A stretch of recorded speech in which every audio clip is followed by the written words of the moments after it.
சட்டு சட்டுன்னு ஒரு சூப்பரான இறால் கிரேவி பார்க்கலாமா? ஒரு பாத்திரத்தை அடுப்புல வச்சுட்டு கொஞ்சமா எண்ணெய், சீரகம், கடுகு போட்டு பொரிய விட்டுக்கோங்க.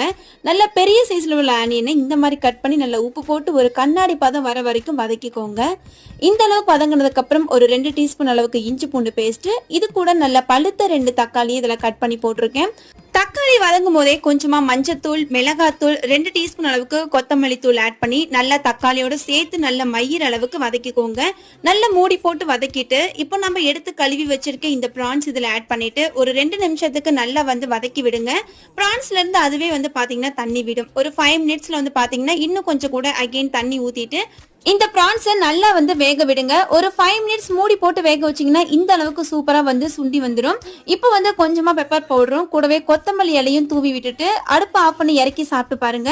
ரொம்பவே டேஸ்டியான குயிக்கான ப்ரான்ஸ் கிரேவி ரெடி. வீட்டில் ட்ரை பண்ணி பாருங்க. ரெகுலர் வீடியோக்கு சப்போர்ட் பண்ண மறந்துடாதீங்க.